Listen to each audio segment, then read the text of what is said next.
I do. Hi, welcome Hi. to the Embodied Woman podcast, a The home for the embodied authentic creative. woman. So apparently that song is getting stuck in my dad's head now. I love that so much. I I love that so much. Your dad's like driving in his car going, I'm the embodied woman. Well, that reminds me, actually, one time we were at a Whitney Houston concert together Ooh. twice. Uh, Okay. Once when I was a little girl, and then once when I was a woman. And she was performing I'm Every Woman. And Oh, all the men in the audience, we're singing. I'm every woman, I love it. I love it. including my dad. Including your dad. So now he's got another song to add to his repertoire. The embodied man is Yeah. about embodying the embodied woman, Well, it really right? is. Right? Oh, totally. Yeah. Absolutely. Yeah, I'm excited for my new man to embody me. Whatever that means. Ah, today's gonna be interesting. Today's Yeah, gonna be I know, right? Because we're both well, you know. yeah, we're a little PMSy. Can we say that? Yeah, we can say that. We can say whatever we want. It's our We can, show. that's right. Well, I was saying before we came on to Amber that I was crying all morning, and then Right. we were talking about her broken refrigerator. Yeah, I don't have a refrigerator. Haven't had one for days. So I just, you know what's so funny? I keep putting my oat milk back in there. Oh Like, like I no. don't know Yeah. why. I Yeah. don't know why. It's It's not doing just anything. force a habit. It's just, and I'm still using it because it's not like regular milk. So I'm telling myself, even though it was in the refrigerator section, that like it's going to be okay. I just keep smelling it. I'm like, it smells okay. It's okay, right? No, you you guys, if you have a refrigerator and you want, no, I'm kidding. Okay, so I think here's I the need to thing. turn this down. It's a little bit too bright. I feel too bright. There, that's better. You can never be too bright. Too bright. Uh, well, maybe we'll wait for. Okay, here's the thing about Julia. I'm gonna read her bio once she comes on, I think. We'll see. Let's do that. Yeah. But here's what I want to say about Julia is she's my cousin through marriage. Yes. So she's my husband Jake's cousin. So Jake's mom's brother's daughter. Right. Okay. And she's British. And so we'll have another incredibly lovely accent today. I love that. I got to know her more recent, like, well, no, in the past 10 years, I would say. But not immediately once I married Jake because it took him a while to like connect with her because Okay. they were not like in communication. And Because he didn't so live there. yeah, it was just they were kind of passing ships. Right. So but he knew her growing up and all this. So she and I immediately clicked because she's an artist, she's a creative performer, she's a healer, she's a coach, all the things Ah, all the we things. love. Yes. And so she and I did some trades, of course, and she was amazing. And so just, we went through a whole process of like back and forth constantly, recommending books to each other and just really enjoying each other. And then she just sort of coincidentally, but synchronistically, Uh-huh. lives in Santa Monica, but also has a house with her husband She lives in Santa Monica right now? some of the time because she's always touring. Oh, okay. Okay. But Oh, here she is. Yay. That's a little sexual, don't you think? Or is that just me? I mean, let's ask Julia what she thinks. I thought it was when I went up to her on her website. I was like, ooh, that feels a little sexy. That was the whole controversy with Georgia O'Keeffe with her work. Was like, Oh, is it sexual? Is it not sexual? Right? hello, Julia. Oh, Can you hear me okay? we can hear you now.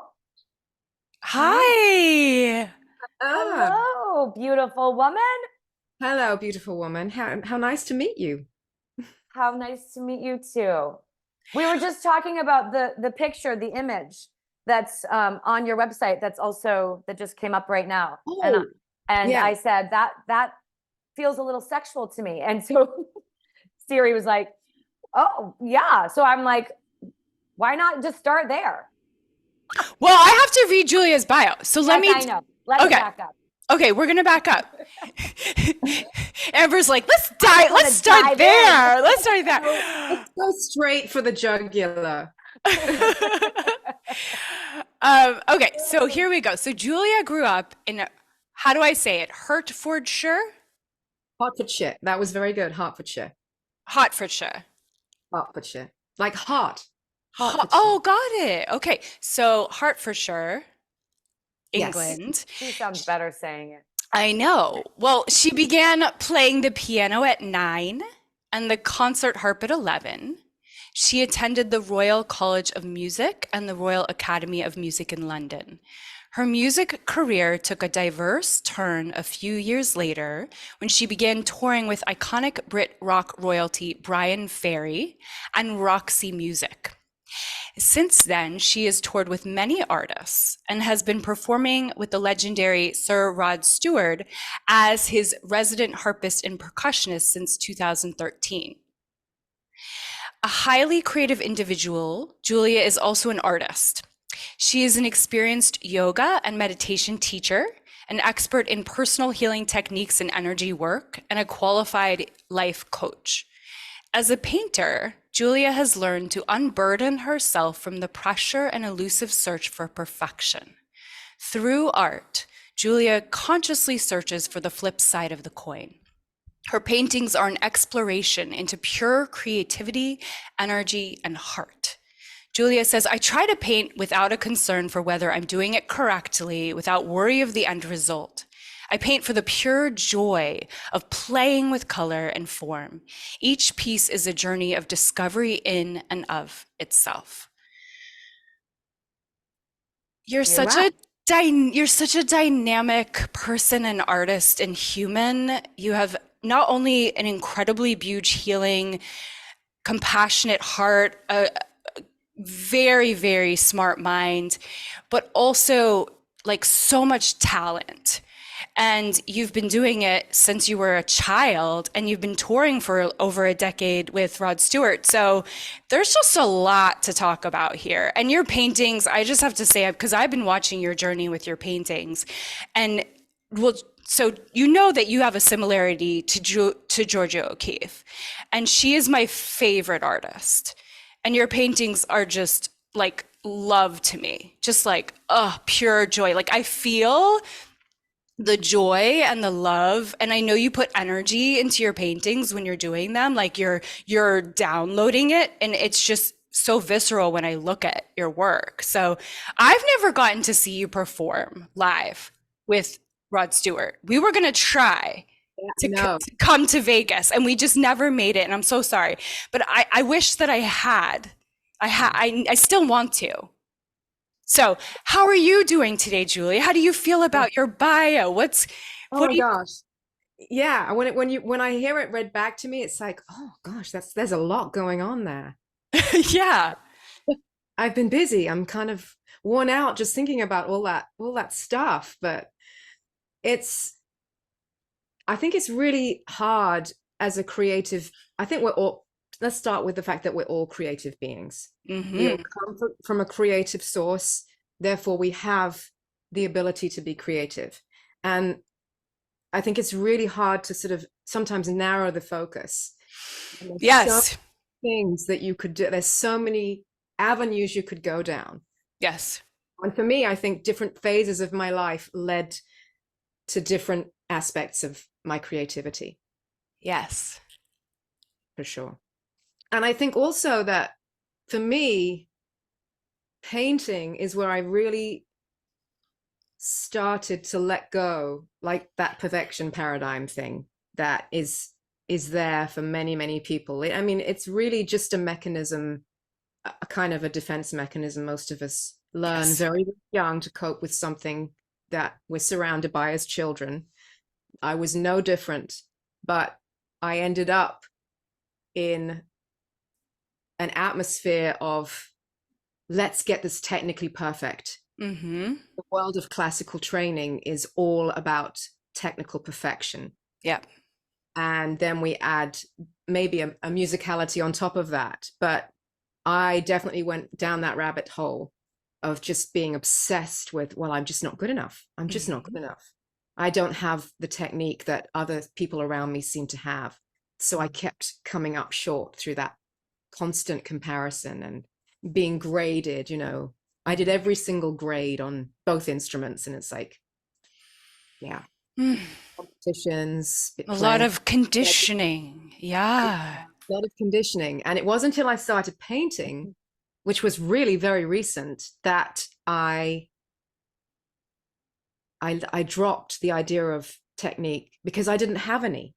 I mean, total, like Wow. what I'm looking for. Total, I'm just admitting freely. Organic, just organically flowing. Yeah. Yeah, I didn't know what I was doing. The last time I'd painted was at A level, which I was like 18.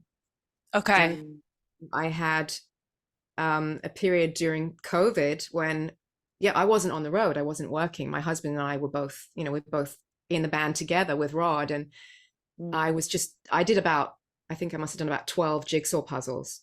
I became obsessed with jigsaw puzzles for the first 6 months.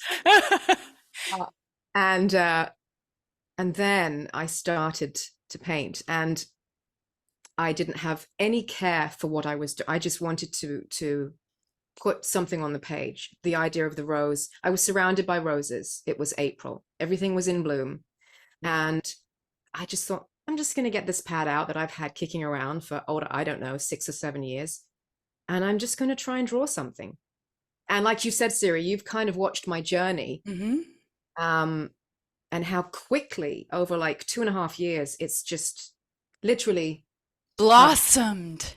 Pardon the pun. It has totally taken on such a huge trajectory, which to me is just a sign that creative energy is really flowing through me.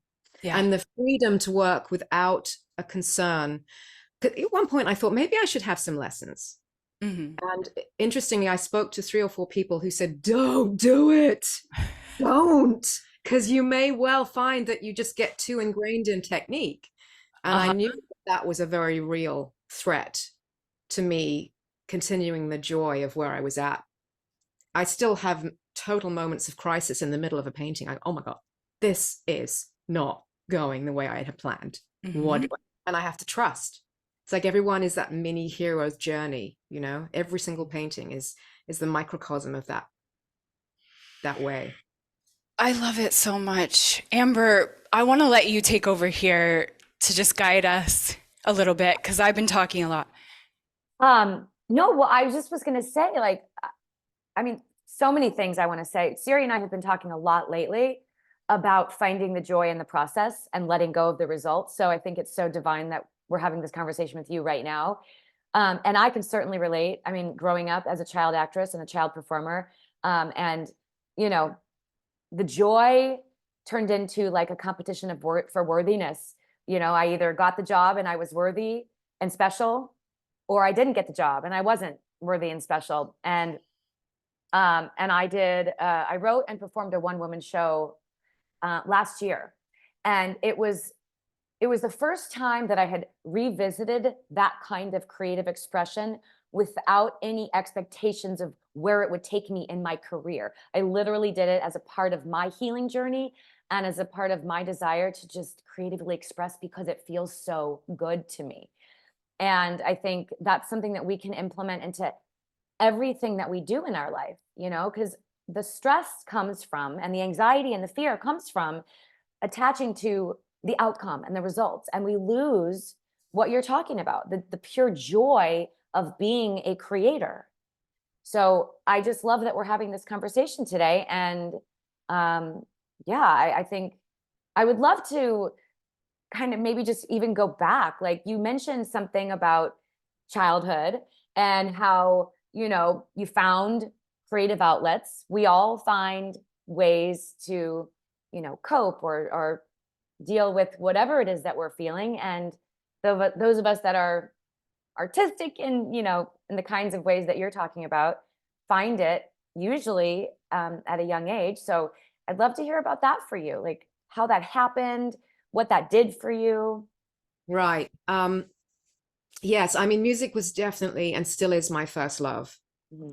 I don't get to play as much as I would like. My main harp has been on the road in a flight case since I started working with Rod Stewart, because that's, you know, the gear just travels wherever we go. And there's been so little time where we haven't been working. Mm-hmm. And I actually started talking about playing the harp when I was 3. Okay. So I was incredibly young, and the word my mother used, I think now you'd probably use spirited, but the word my mother used was precocious. I've been called both. I've been called both. Yeah. You know, I talked incredibly young. I was stringing words together, sentences. I was very theatrical. And but the harp came up when I was 3, which is bizarre. I don't know where I got the idea. I think I probably heard a recording and saw an image and was like, that's what I want to do. Yeah. And I do very much feel that it was in my dharma to play and perform. And the harp was my weapon of choice. And my parents were like, no, we can't just buy a harp. They're huge, expensive. We have to see if you have any inclination towards any kind of musical talent before we invest in this. And you have a baby brother, you know, we only have. So they put me on the piano at 9. And that was an interesting experience because I had a very stern teacher. She was a spinster, and she had her hair all up in a bun, and she drove this battered bright turquoise vintage Volvo around town, and she was really scary. And but anyway, my piano, and I did that for about 2 years. And then it was my mother, actually, my mom, bless her heart, who said, I'm going to investigate harp teachers in the area. So I began playing with a local teacher when I was 11. And yeah, it snowballed. My teacher actually left. She was Czechoslovakian, and she went back to the Czech Republic to live, and we were stuck. And so we found a teacher who lived in South Kensington in London. And unbeknownst to us, she was an incredible teacher. She was, again, very stern, rather like my piano teacher, quite scary, but she put me through my paces. I actually had to audition for her so that she could see whether she wanted to take me on as a student. And wow.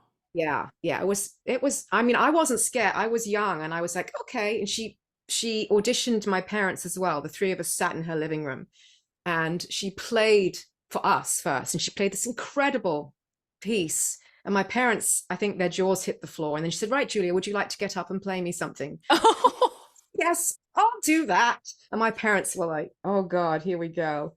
And I played this little Welsh folk tune. I was so tiny. At the concert harp, I had to get onto this kitchen stool with steps, and I got up and I just played, you know, fearless as young children are. I hadn't developed that sense of, you know, oh my gosh, I'm going to fail, or expectation, like you were talking about, Amber.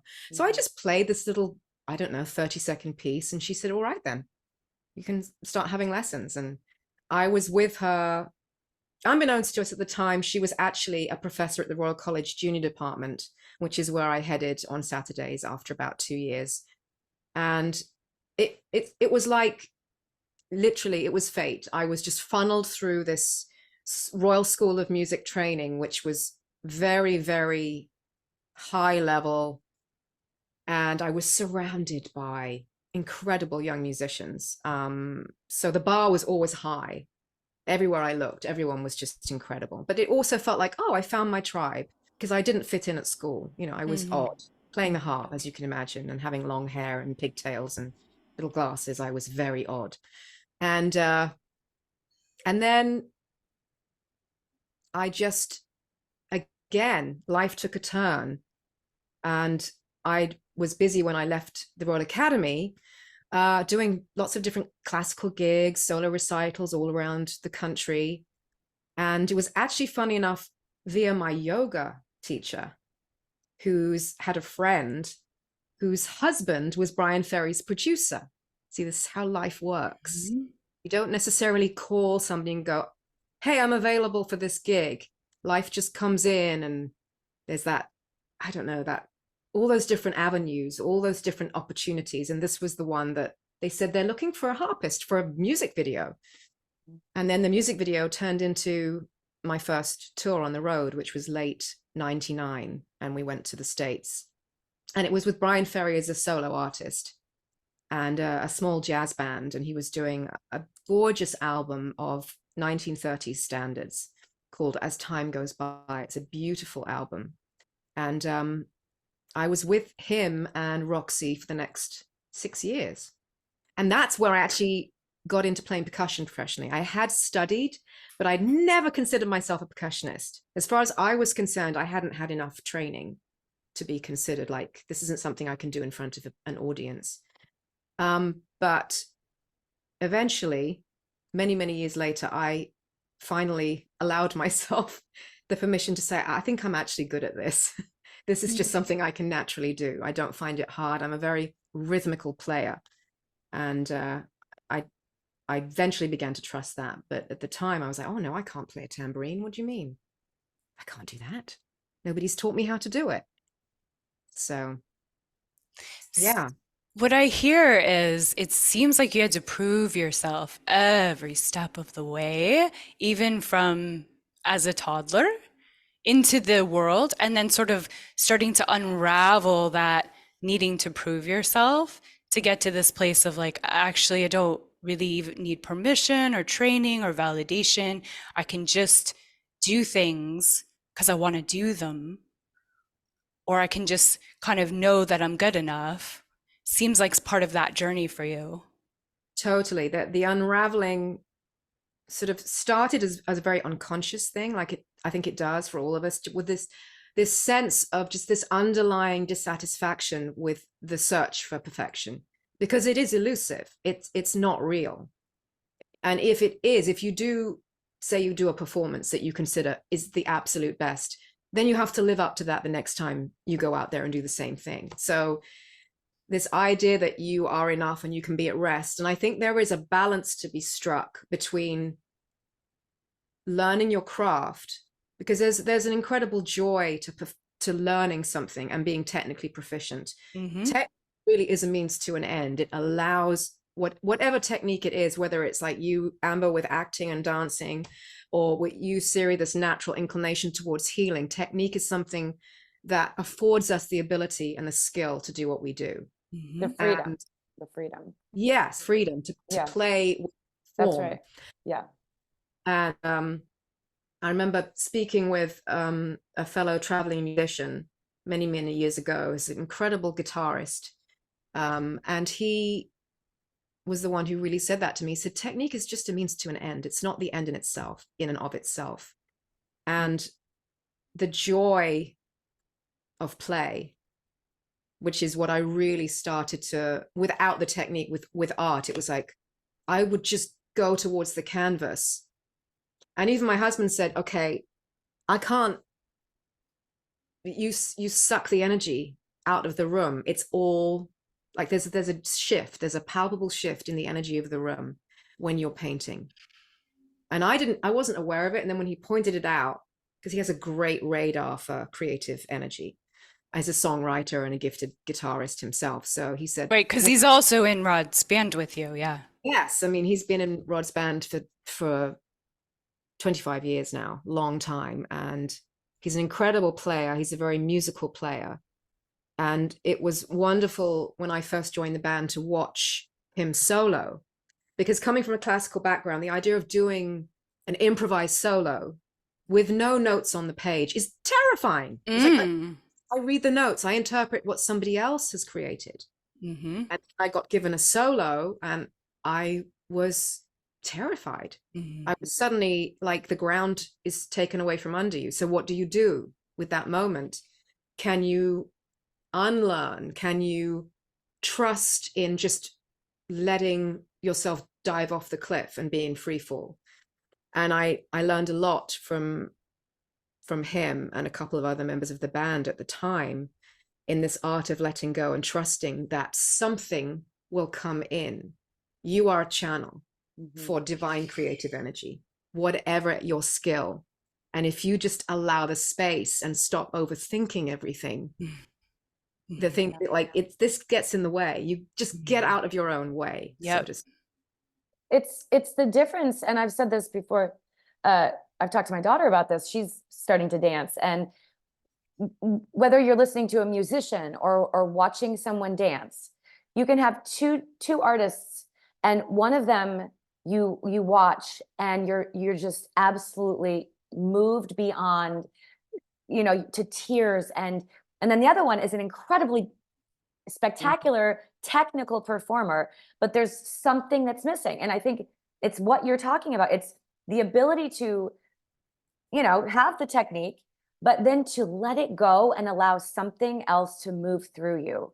And that's what you're talking about. And that's absolutely. Yeah. And I think it's this idea, you're absolutely right, because as my journey through music has progressed, I've learned, I think I knew this intuitively, and now I know it consciously. I can, like you, I can watch a musician solo and I can hear them thinking, or I can feel them. I think there's 2 points where we can come from when we are, especially in the middle of a live performance. I mean, art is slightly different, but when we're actually projecting in the moment, are we coming from here? Are we coming from the heart space? right. Which is pure creative energy and love, or are we embodiment? Yes, or are we from the thinking ego? I saw it as a youngster. I watched fellow musicians who would get on a stage and they'd be out to impress with the flash and the bang and the wallop. And in several cases, attention was brought to my playing because I played from a place where I wanted to share. I wanted the audience to come in and this is what I have to share with you. This is a magical piece of music that I want to share with you, rather than look at what I can do. Right. Isn't it impressive? Which kind of creates a disconnect, I think. Yeah. Yeah. It's what Kathy talks about, Siri. Come with me. Come with me. Instead of look at me. Yeah. And also like not trying to prove, but just allowing yourself and the music, more importantly, to be seen, or whatever the art is. And to communicate emotionally, because music is, I mean, it's almost the closest we get to the vibrational. It's around us. Everything is in vibration. So when we hear music, I think it's the shortest point between us and our emotional, spiritual state. Julia, I want to ask you, is there a specific catalyst in your past that you feel like you were never the same after, that led you into the healing work and the coaching and that whole world? Yes. I would say there's been more than one, but the one I would like to share with you today it's very hard to describe in words, because it was just an experience. It was a complete embodied experience. And to give you a little bit of history, when I was about 31, I was diagnosed with Graves' disease, which is a thyroid autoimmune condition, the less common of the two. I was highly overactive, and I suffered from this condition on and off for 10 years of my life.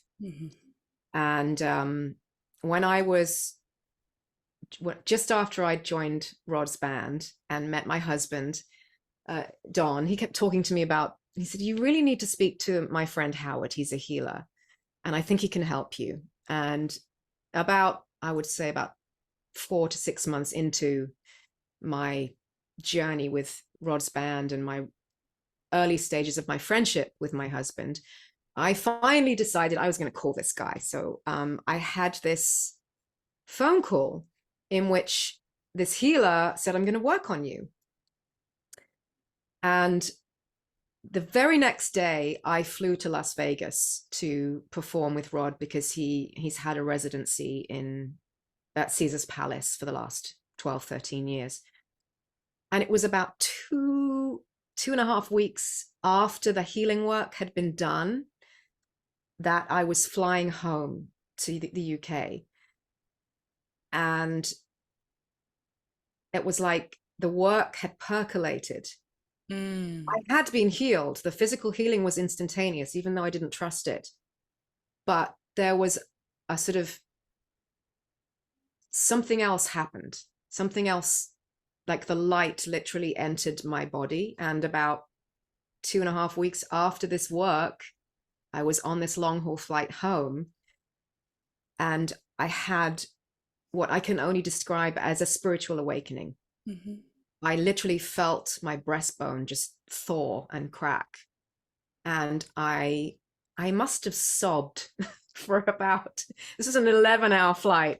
I would say I sobbed for about 6.5 to 7 hours of that flight. Mm-hmm. But the strange thing about this sort of cathartic moment, I personally, I think long haul flights are the best times to process. There's something about being up in the air and hurtling through space and not having anywhere to go or anything to do to distract you, really. That it's somewhere that these moments tend to come to me. And it's the perspective. From that altitude, you get perspective on life. Yes. Yes, I think that's probably part of it too. But I remember distinctly that the tears were not tears of sorrow or grief. They were the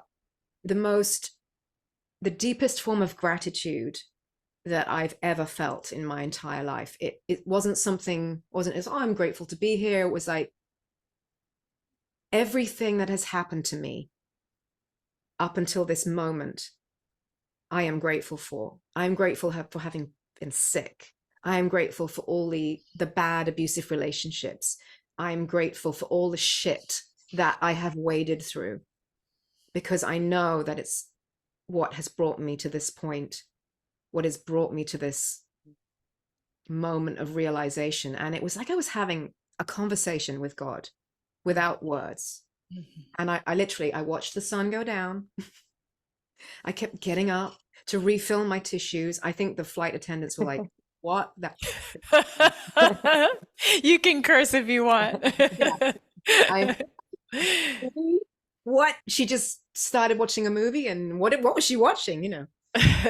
So it was just extraordinary. It was a huge release and a huge sense of love and just a cracking of my heart opening. I'd been very shut down up until that point. And I think it was a combination of the healing work, and also I hadn't got a clue at this point that I was falling in love with my bandmate. I was clueless. I had been so frozen in this area of my body that it was just, And I remember having a conversation with Don. I got back and I called him and I said, okay, between you and Howard, I don't know what you guys have done, but something's going on. And I need to have a conversation with you. But I have this big yoga workshop I'm doing at the weekend. Let me get that out the way, and then we'll talk on Sunday. Conversation, an adult conversation. He was like, okay. It was extraordinary, otherworldly, and I'm so profoundly grateful for that moment in my life.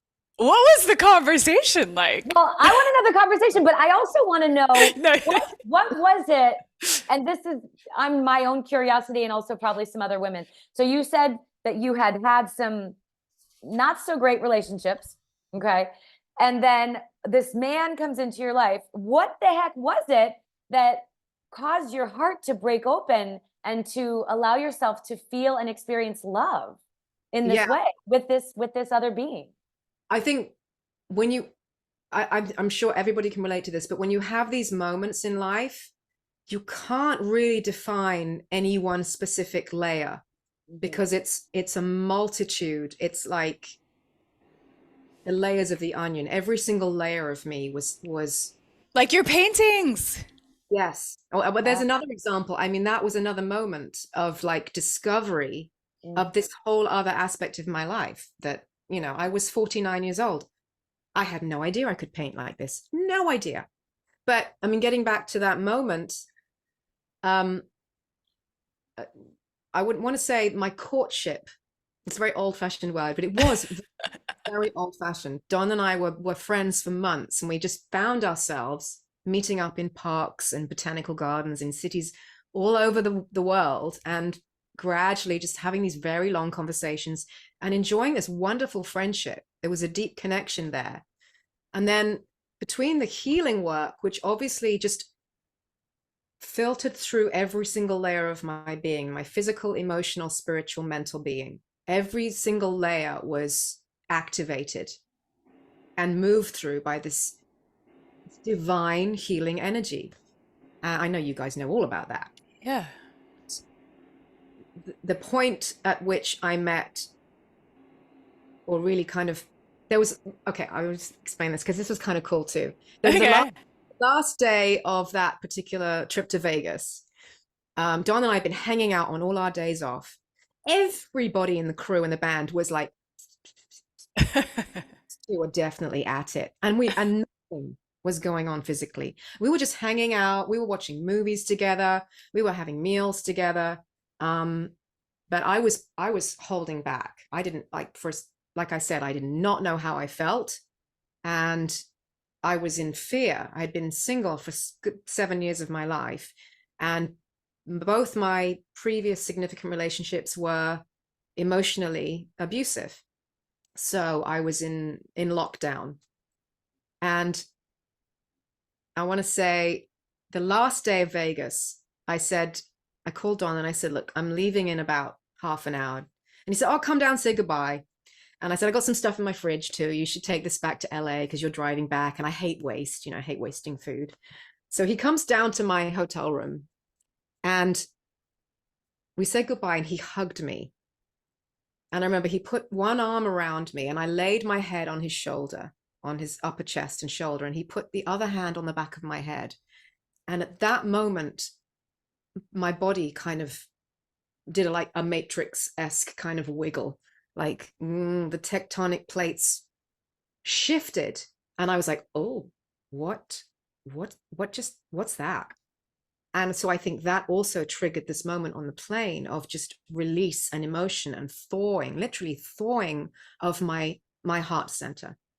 And I can categorically say at this point, there is definitely a twin flame situation. We are mates from many, many, many lifetimes. We've had this confirmed by many different people who read Akashic or wherever they go for their information. We even have a similar birthmark on the backs of our necks. And I can also categorically say that our personal wounds meet perfectly. When we trigger each other, it is sometimes it's so white hot, it's so terrifying, but it is absolutely the match for what we both carried into this life and have to work on in this life. Like many soulmates or twin flames, it's a perfect mirror. So there's that aspect too, that and for many years we were really upset by the fact that we'd met so late in life. It was too late to have children. But what we realized was we had to do some prep work before the real work started. I wasn't ready. When I met Don, there were so many elements of what I was dealing with that I had no idea about. And he actually helped me to see many of those, like my family dynamics that weren't particularly healthy. And likewise, I triggered something in him that he was carrying. Which, I mean, it happens in all relationships. When you actually meet the person that you can really do the work with, it becomes very, very healing and very, very powerful. So that was going on too. Wow. That's amazing. What a beautiful story. I just feel like I'm going through, this has happened a few times, like I'm going through a healing while you're talking. I'm just so moved I love it. by your words, by your energy, by your story, by your realizations. It's very, very, very, very deeply moving. Thank you, Yeah. Siri. I love that. Mhm. Yeah. So the embodied woman, what does that mean to you? What does the embodied woman mean to you? It's different for everyone. Yes. I think for me, it really means being aware and celebrating all the aspects of what make you who you are. And as women, we tend to fight it, but I think we're more naturally in flow than we like to admit because we have these incredible cycles and these hormonal fluctuations. And we have a natural connection to creativity because of what we can do with our bodies. And I think it took me a long time to realize that the energy, that creative energy that I carry, I can focus it anywhere in my life. I can focus it on cooking. I can be very creative in the kitchen, but and painting and music and speaking and healing and yoga and meditation. Just don't label any of it. Mhm. Just it's like life is a feeling. Trust the feeling. Trust where the feeling is leading you. And I think that to me, because embodiment is about experiential, a sensation that's in and of us. It's not a mental thinking. It's more of a feeling. It's not even a doing, it's a feeling. So it's trusting the feeling and allowing that to take you where it wants to take you. Well, in human design, we're both emotional authority. So you're talking to two people who are all about the feelings. Good. And you know, Absolutely. Absolutely. like, yeah, I mean, emotions are what was that lovely I think it was a Pixar movie where it talked Inside about out? Inside out? yes, I think that was it. I loved the way that that beautifully illustrated the bittersweet nature of life as we mature things hopefully I do, although I do think we're at a point in life where there's a lot of polarization, there's a lot of people seeing black or white, but hopefully as our perspective, as we gain perspective, we can look through a wider lens, we can really see that everything is nuanced. Nothing is wholly good, nothing is wholly bad, nothing is wholly, everything we love will eventually be lost. So love encapsulates a grieving and a sorrow and that bittersweet nature, which I think is really what life is. I'm more and more these days, I'm really into like embracing the paradox. Mm-hmm. This idea that everything is a mixture of everything. We can't, if we get overly attached to the good, then we are going to at some point have to detach and grieve. And this is just a part of the process. Yes. I'm Yes, not, yes, I'm not yes. usually this quiet. I'm usually She's never this quiet. I'm I'm just like I'm just taking it all in. You're such a beautiful teacher. And Thank you. yeah, like I usually have a lot more to say. I'm just like You're just you're mesmerized I by am. the energy. Yes. Yeah. I am. You have such a calm and healing energy, and wise. You carry an energy of such deep wisdom um, and divine feminine energy. Mm-hmm. Oh, well, thank you. I love that. And Yeah. you know what? It wasn't always that way. It's been a journey and it's still a journey for me. I Sure. work every day on cleaning my energy. Like I have practices that I do. Oh, tell us Okay. the practices. Because when I'm on the road, touring is just so all-consuming. Right. You're totally ungrounded. Every single day is different. Some days, you know, I mean, we've got a tour coming up this summer in Europe. We will be on a tour bus for most of this, and we have two 15-hour drives. Wow. So it's just like, you know, that's a lot of miles. With other people's energy constantly. Oh yeah. Yeah. Yeah. We are an eclectic mix. we are the entire spectrum. There's 6 guys and 6 women in the band, and we're all colorful personalities. And it definitely becomes a family with all its beauty and all its dysfunctionality and a lot of drama. So one of the things that I like to do to keep myself grounded is for sure have a daily spiritual practice. And there are several tools that I like to use. I'm a deep believer in cleaning off the kind of energetic schmutz that sort of sticks to us from even the simplest interactions. Let's just get this out there right now. Nobody goes through life not making judgments about other people, having feelings that aren't entirely forgiving or peaceful. And I like to do forgiveness prayer work to clean myself of that energy. This was something I was taught by the healer that I worked with that fateful day. And I still study with. But it's really that simple. If we forgive and peacemake in all our relationships throughout all time, we will lead healthier lives physically, emotionally, mentally, and spiritually. So that's something that both Dawn and I practice every day. So, question for you, Julia. Yes. When there's that one person that you're like, but not them. Yes. What do you do? That's when you have to really get to work on it. You know what? I'm happy to share with you. Yeah. Very, very first prayer that I do. It's called the personal forgiveness prayer. And it is really, really, really simple. It goes like this. God, please help me forgive all people. Help all people forgive me, and help us all forgive ourselves. Please and thank you. Amen. And what you can do with that prayer is you can actually personalize it. So say I'm having a bad time with like Jenny over there at the ice cream parlor. God, maybe she just gave me the wrong flavor, and however these micro judgments, even the micro, and like, yeah, you want to go, yeah, but not that person.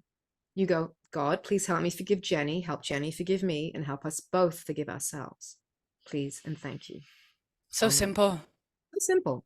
It's really based around the Ho'oponopono prayer that the ancient Hawaiian healers used.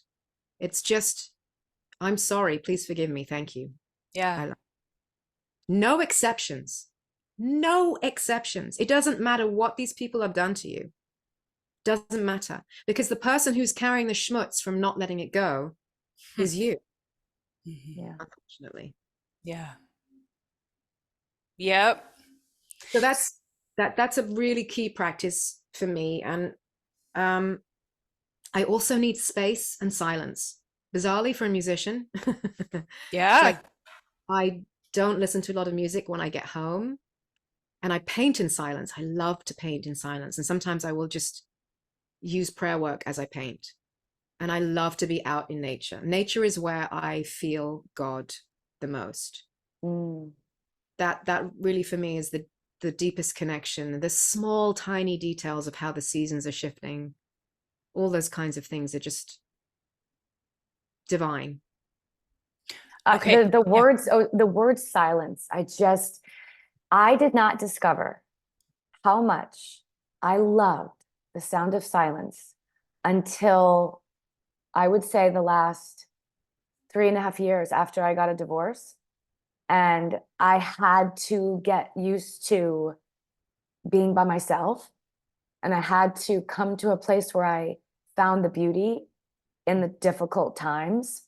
And all of a sudden I remember thinking, oh my God, I love this sound. The sound of silence. And even now I'll say to my kids sometimes, you guys, listen. And there's nothing. Isn't that just amazing? Right? Yeah. But most of us don't learn how to love silence because we want to be distracted and we want to stay busy. And there are things that we don't really want to have to think about. And so it takes some work.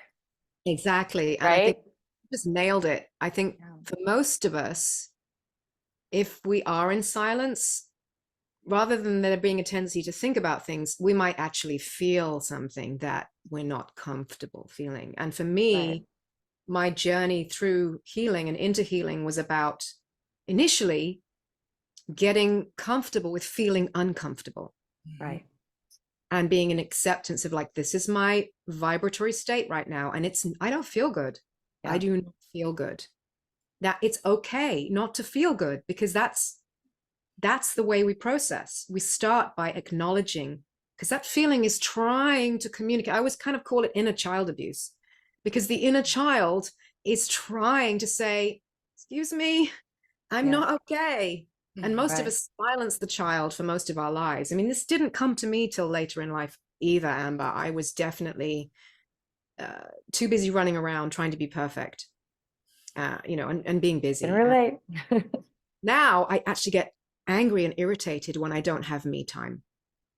Like on the road, sometimes I get really, really like, oh, just leave me alone. Put my noise cancellation headphones on, sit in my room. Yeah. Don and I have separate hotel rooms on the road, thank God. Otherwise, I think, it would have been the end a long time ago, because you need that space. Absolutely. Yeah. So important. But it's strange to start with, because you are suddenly left with yourself. It's like, do you like yourself enough to sit and be with yourself? I don't think most people do. No, I don't think so. I mean, when I was married, there was activity happening all the time in our house. Always people over, always people over. And then on my spiritual journey, after I had my spiritual awakening, I started to discover that I don't really like having so much activity going on all the time. And then, that was like, oh, wait a minute. What? We like having people over. I'm like, but I don't. So now that I have my own house, I get to decide. And I have come to see that I really, really enjoy my quiet alone time. And if I don't have it, I can feel my nervous system, just kicking in and going, I need quiet. Right? Yeah. That's exactly how it feels. Yep.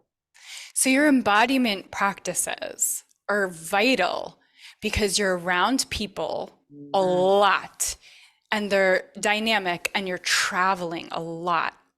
I don't know if my nervous system could do what you're doing. Yeah, so it's not ideal. It's a very intense situation. And then there's the people that you perform in front of. I mean, most people are not really looking at the rest of us. They're looking at Rod Stewart, because it's his name on the ticket, and quite right too. But there is a certain energy that you get from being in front of an audience. And audience members can project all kinds of things energetically onto performers on a stage. So, that needs cleaning up too. And what Don and I do before every show is we actually do some prayer work where we bless everybody that we work with, we bless the stage, and we send love and forgiveness out into the audience as well. Which is a lovely thing to be able to do. I mean, we don't announce it. We don't talk about it. But it's just a privilege to be able to do it in front of that many people. Wow.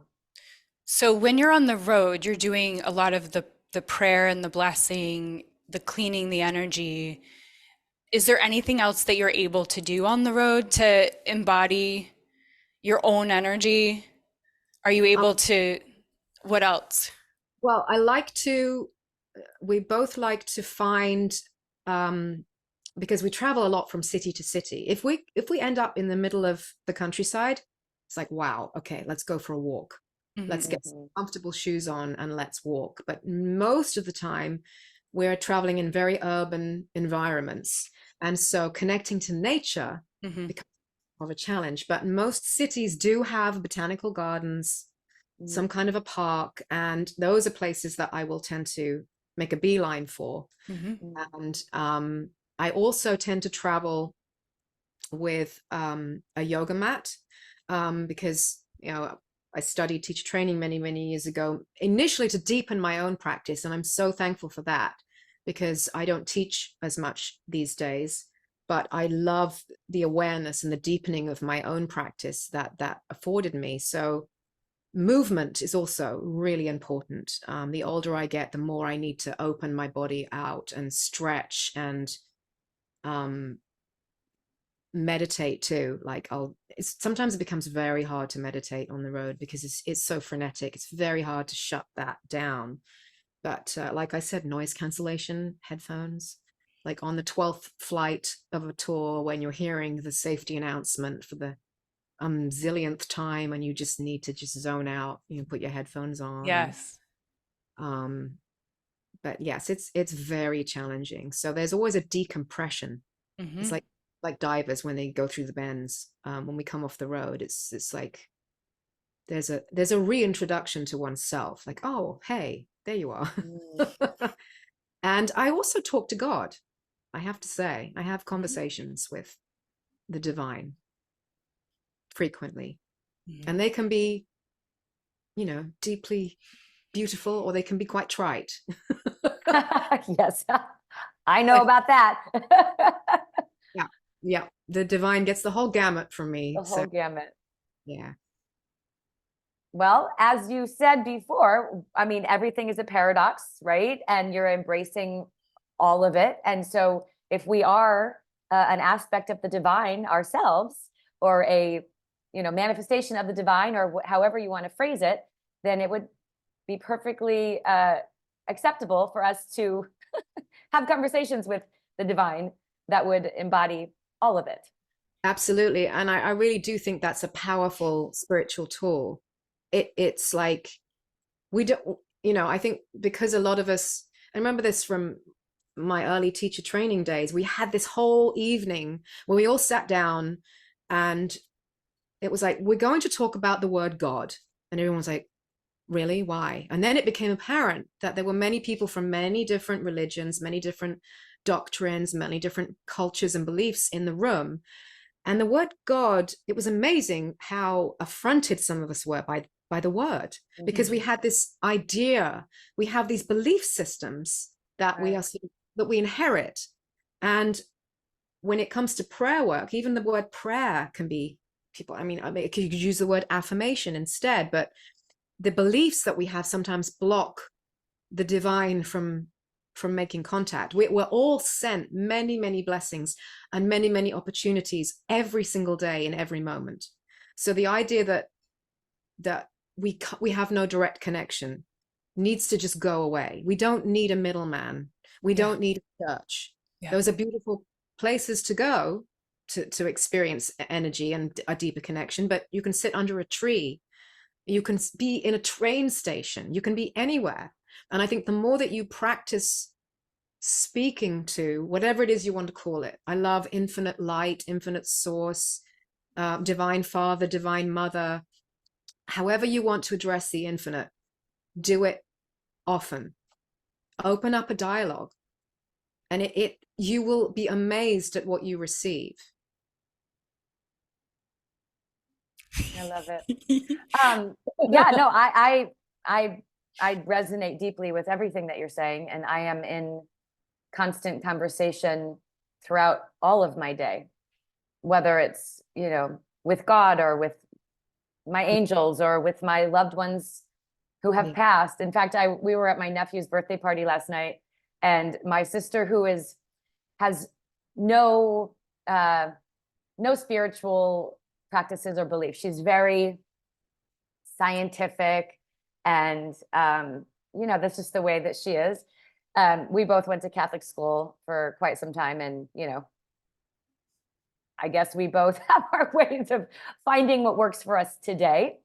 But anyway, the dining room lights kept flickering, and I said, "Oh, that must be Nana." I talk to Nana all the time, and so I kind of made this joke, but it was not really a joke. I said, "You got the wrong sister, like wrong house. I'm the one that's talking to you every single day, right?"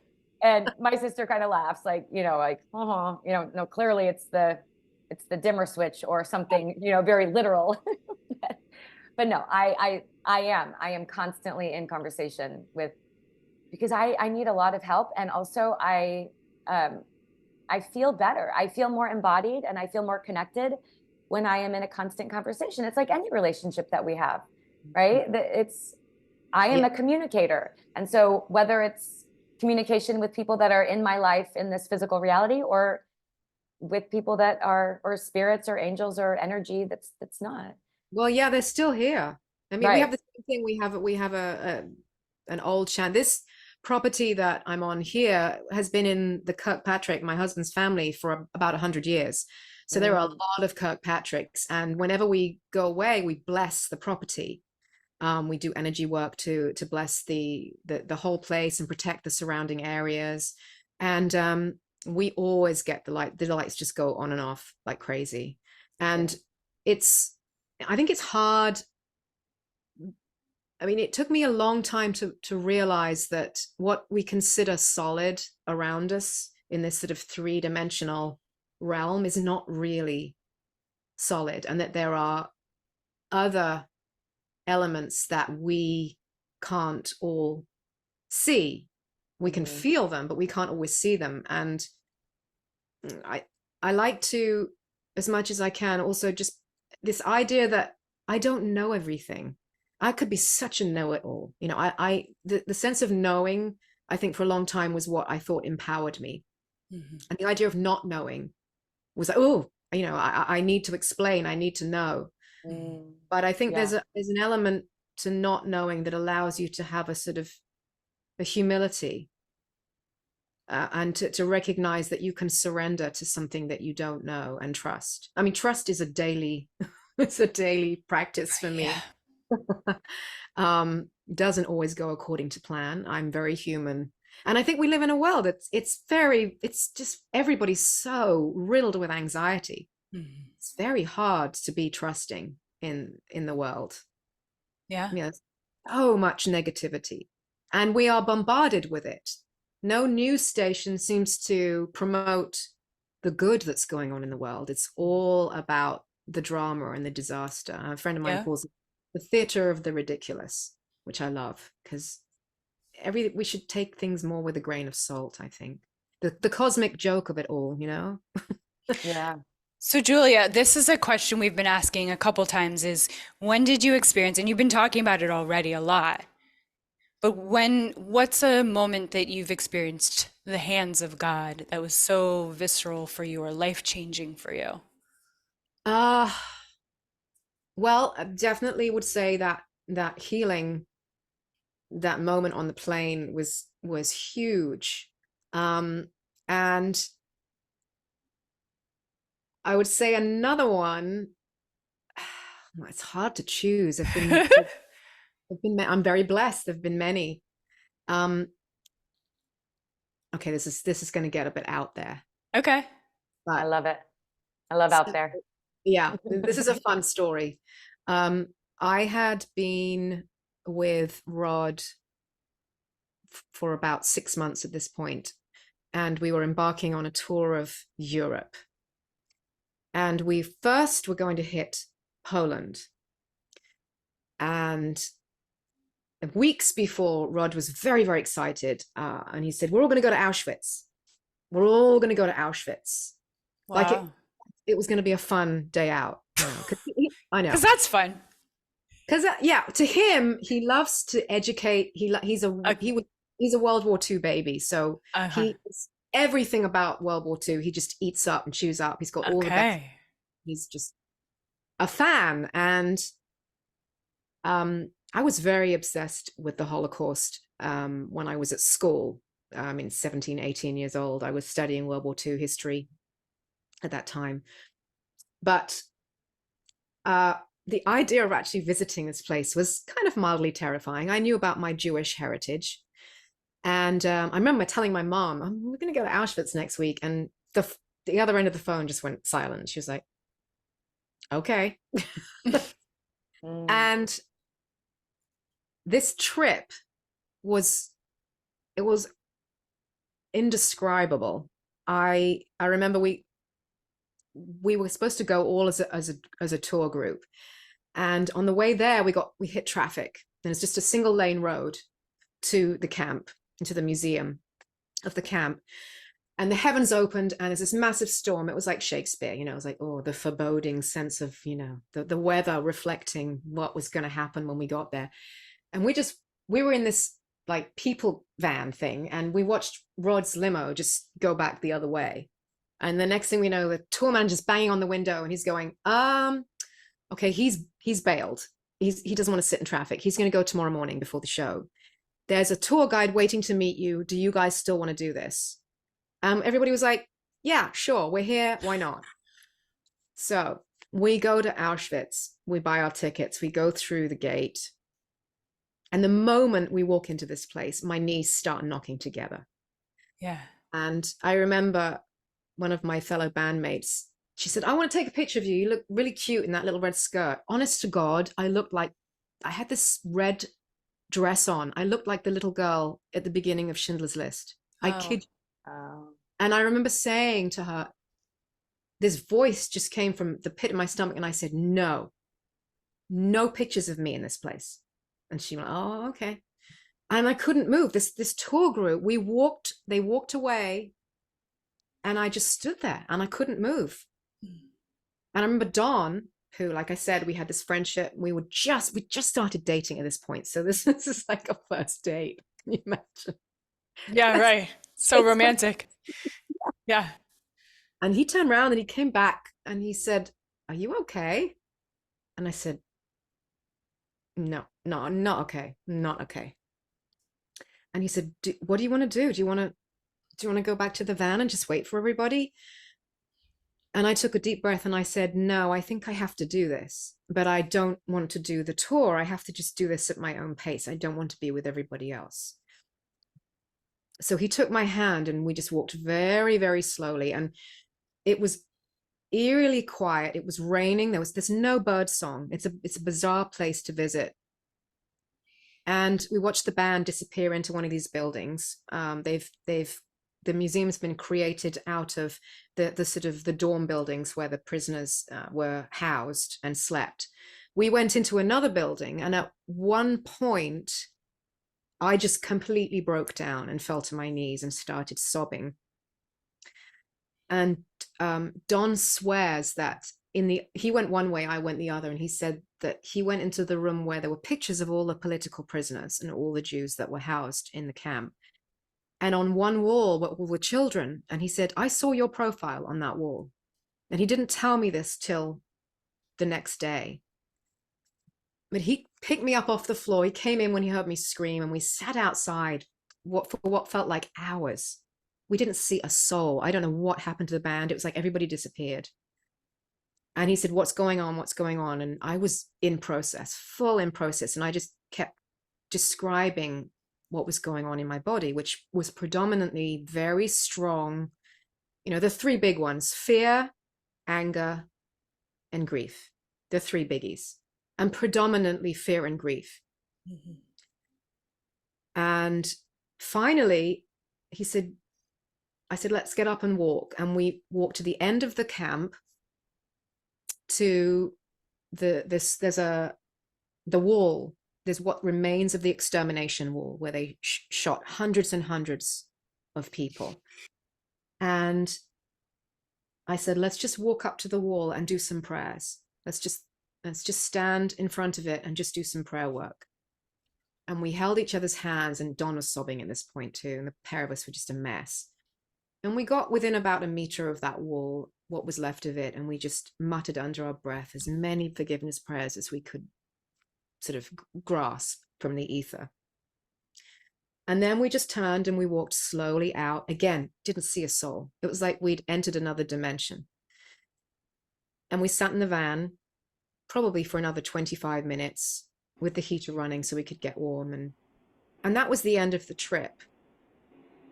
But what really is the icing on the cake of this entire story is about 6 months before this visit, we were in Amsterdam and I wasn't sleeping.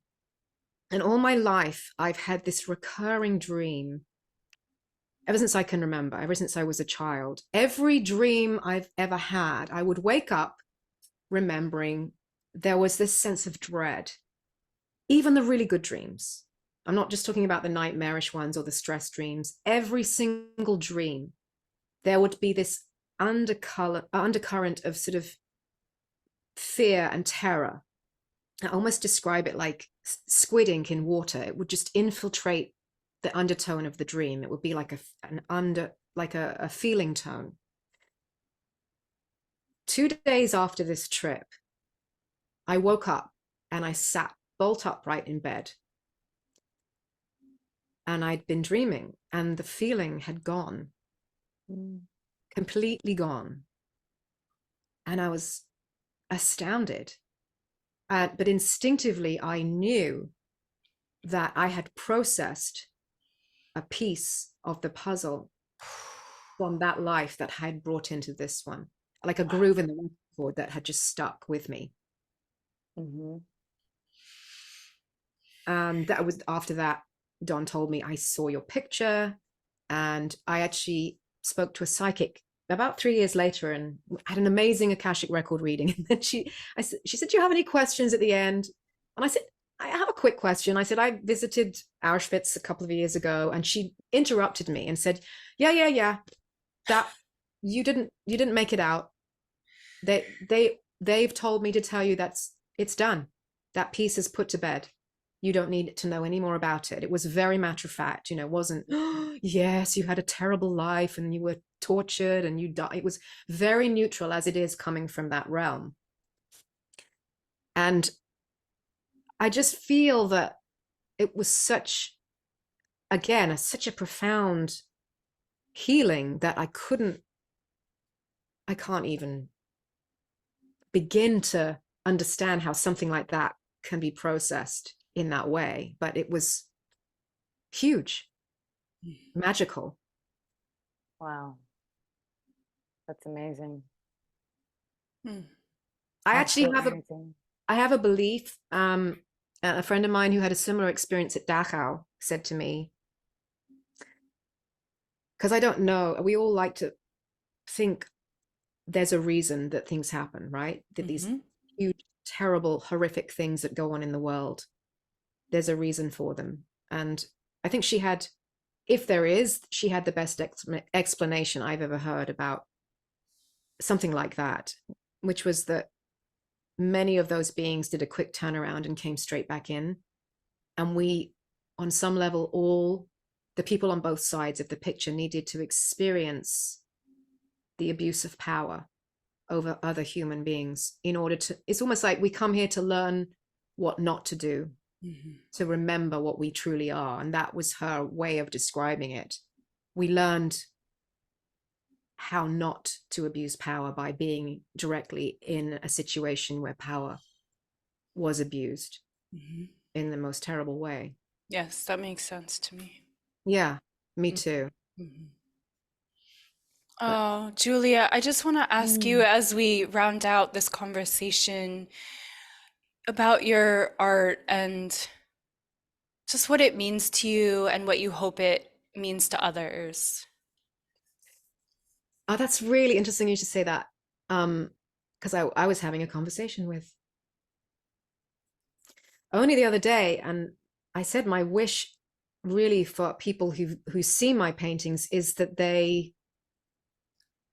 it generates a feeling of love and light within them as they look at the piece, whether it's the colors, whether it's the shapes, whatever it is they need to get from that. I hope that it translates as love and light.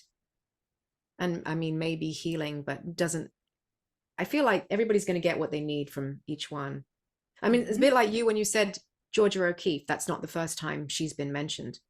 And I love that. I mean, what an incredible honor to have your work compared to somebody like that. And I do acknowledge, Amber, that people have also said there's a sexual element. It's a very sensual, to me, when I saw it, it felt immediately sensual. I know that, again, you see, you are getting what you need to get from it. Everybody is going to experience something different. When I'm painting, there isn't a sexuality, but I think creativity and sexuality are deeply linked. Life force. Yeah. they come from, again, the same place. So, Right. and there's something about roses I didn't know when I started painting them, that they are incredibly high vibration, one of the Mm-hmm. highest vibration on the planet. But I actually love how they are a balance of masculine and feminine, because they're incredibly robust plants. They can survive so much. They're so hardy, to use a botanical term. Um, but they're also so delicate. I just think Yes. it's a perfect balance of the two. There's a whole spiritual practice that I've been using for over a decade, which is all about using roses, visualizing a rose out in front of you and putting anything that's not serving you energetically, whether it's from this lifetime, past lifetime, future possibilities that you no longer want in your energy field, put it into the rose. And the rose is like sticky. Roses have a sticky, energetic quality, so they can suck in that energy. Also, a golden rose, if you imagine it going all around inside of your head, can clear the energy. But then we send the rose out over the ocean and we explode it. Oh, I And like that. so, like, creating and destroying roses as much as you want is just a fundamental practice that I use. Love that. Yeah. That's I beautiful. I mean, I got this started with my mom and she got obsessed with roses, and so I love that you mostly are working with roses.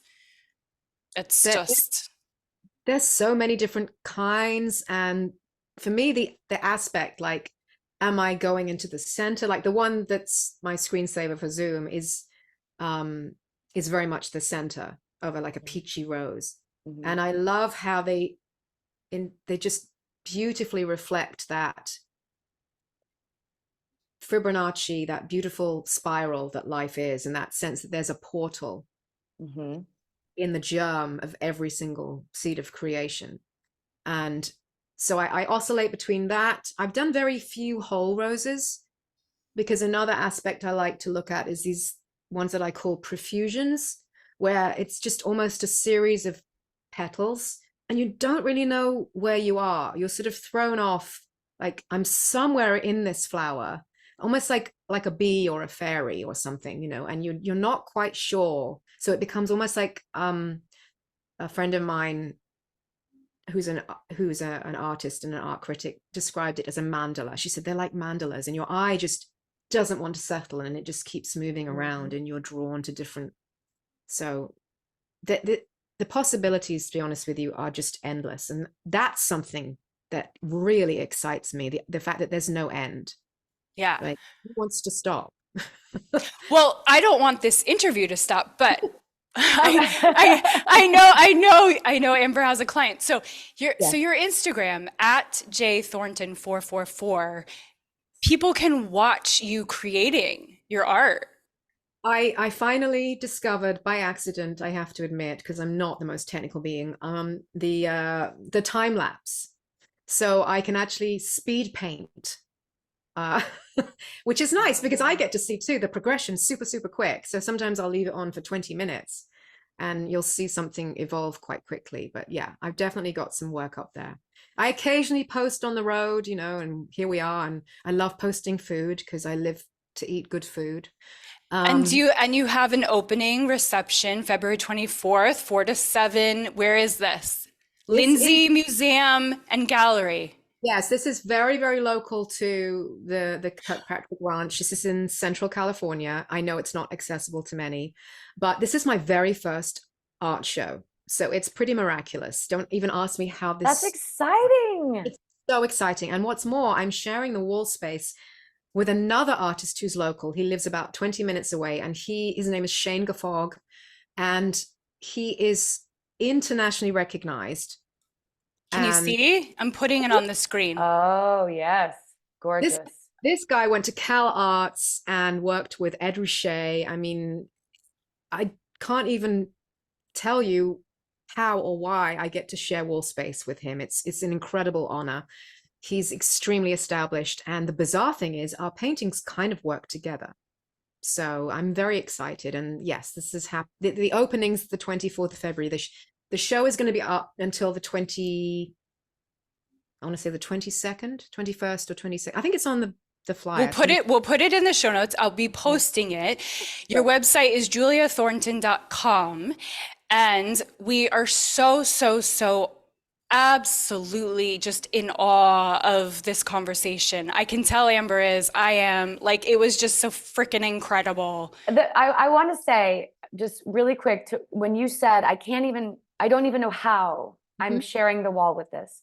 So I was told by someone in my past life, not in a past life, but in this life, in my past, that I believe in a utopia that doesn't exist.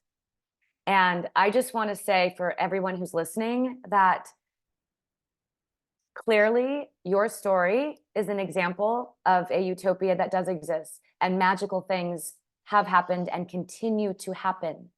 And so for anyone out there listening, if somebody in your life is telling you that you don't live in reality, or you believe in a magical utopia that doesn't exist, maybe that's their experience of life.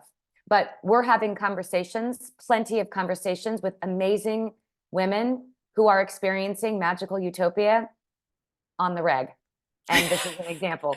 So thank you for sharing that. Oh, thank you for sharing that, Amber. That's a great way to round things off. Yes, miracles do exist. Yes. They're out there. Miracles and magic every day. Yes. I love that as our ending. Thank you, Amber. Thank you, Julia. Thank you so much. So lovely to be with you. Thank you so much. Thank you. Have an amazing show. Yes. Thank you. I will. I'll send you guys some video and stuff. Okay. And Good. We would love that. We will share it. Blessings to both All of right. Thank you. Bye. Bye.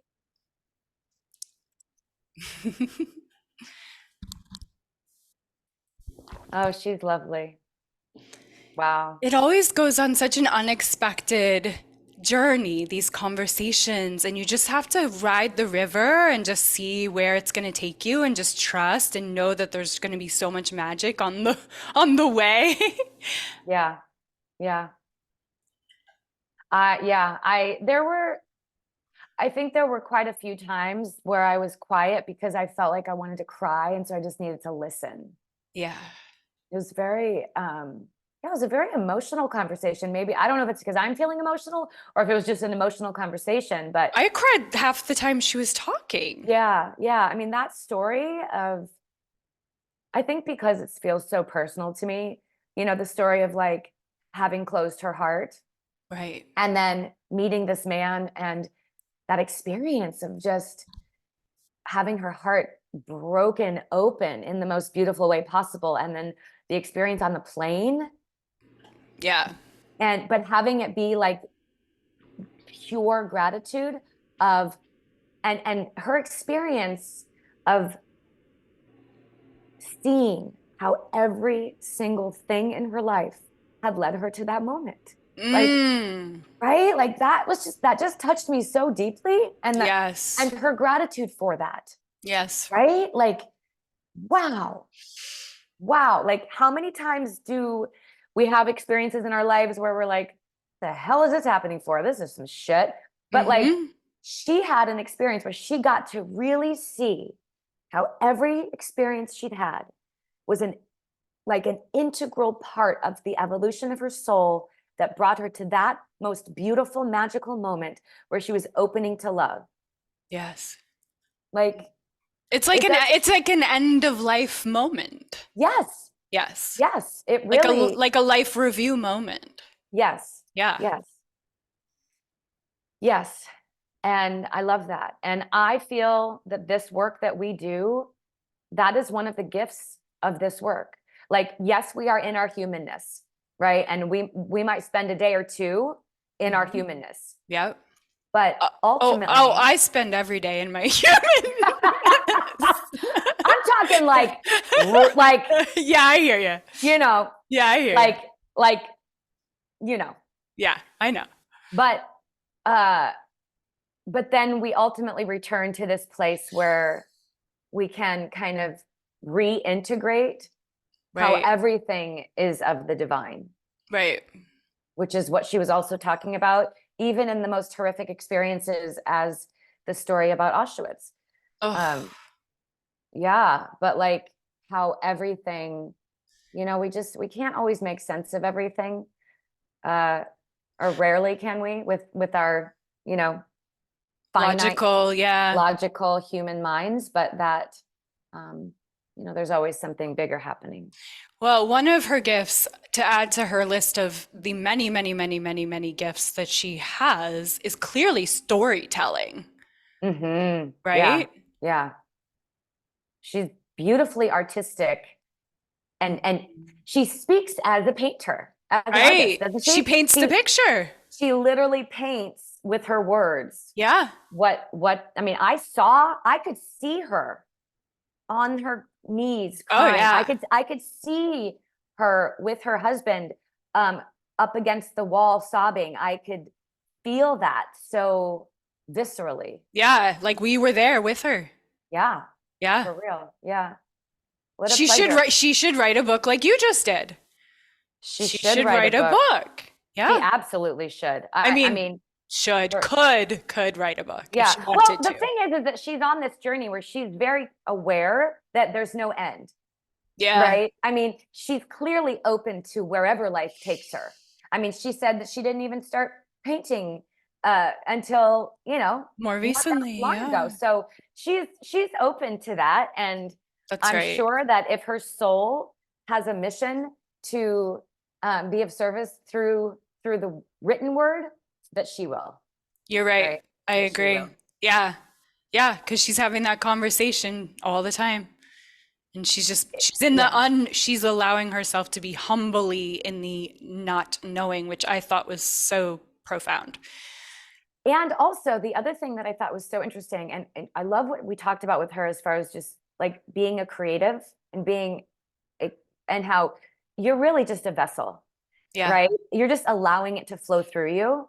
And I had that experience when I reread my book, going through the edits. I was reading it with this like, how did that even come through me onto this page? I've never considered myself, you know, a writer necessarily, but I think that when you do say yes to the call of your soul and you allow yourself to be a vessel for whatever it is that wants to come through you, this art does come through in many forms. And it's Yeah, really you special. read to me some passages from your book, and I was in awe. I mean, it was beautiful. Yes. Yeah. So we're very much looking forward to sharing Julia's artwork with you guys. We're very much looking forward to sharing Amber's book that's coming out. And just little PS, if you want to come to Breathwork, come to Breathwork, all the things. It's all in the show notes. Yeah. We love you guys. We Thank you love for coming on this journey with us.